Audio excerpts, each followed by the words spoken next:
Hi everybody, welcome back in my studio. Tonight we're going to talk about CenterOne from Leapwing Audio. In particular, I'm going to show you a technique that you can do using CenterOne, which is somehow, I would say, unconventional. First of all, what is CenterOne? CenterOne is a plugin that will deal with stereo signal information. In particular, it will give you the option to split the stereo signal at the input into a series of components. Such components are the left, the center, and the right. Somehow similar to what you can do with MS encoding, although it's a proprietary algorithm, like I said, so it's something completely new. While MS encoding might present some issues when you're dealing with the phase of the signal, CenterOne is much more precise, and it truly gives you the option to divide these components and process these components in a certain way. Among the various controls, we got center prominence, level trim, the faders for the various components, the mute button, the center channel width slider, and a set of filters. I'm not going too much into the detail of the various parameters, because what really interests us tonight is the mute button here. Let me explain to you the trick that I've got in mind tonight. So, the idea is to be able to split the signal into center, left, and right, to be able to process these components individually. So the first thing that I need to do is to split the signal, and I can do that building a processing chain, which includes two CenterOne instances. On one CenterOne instance, I will mute the left and the right, and guess what? I will be left with just the center. On the other CenterOne image, I will mute the center, and guess what? I'll be left with just left and right. And then I take these two components and I blend them back together to retrieve the stereo information. So stereo in, center, left and right components split, output blended in, back to stereo, okay? So there are different ways you can do this. Tonight we're using Ableton Live because it has this conveniency of featuring audio effect racks. Audio effect racks are a great way to be able to, think of any processing you have in mind and realize it. In particular, the effect rack has chains, each chain containing a parallel path for the signal to be processed. So the way we build it is actually pretty simple. We use two chains. On one chain, I've got CenterOne loaded. And on this instance of CenterOne, I've got the left and the right muted. So I'm left with just the center.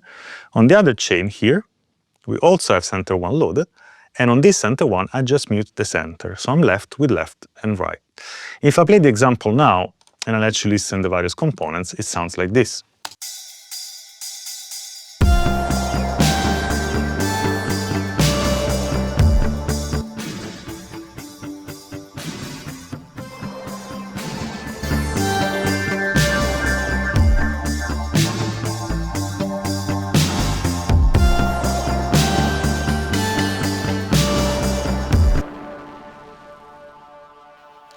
Pretty obvious the difference when I mute the center and or the left and the right.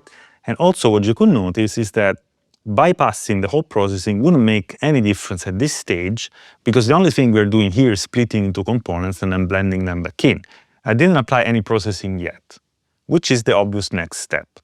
So what I want to do here is to apply dynamic control on the center. In particular, I want to apply multiband compression in the center, because I want to control the lows, I want to control the highs, and more importantly, I want to control the peaky, pointy part of the mid-range that really hits our ears, those around the 3 kHz range. Conversely, on the side information on the left and the right, I'm just going to do broadband, gentle, massaging compression to, to glue it and, make it a bit smoother. So, all in all, when I switch the processing on and off, with the extra dynamic control, it will sound like this.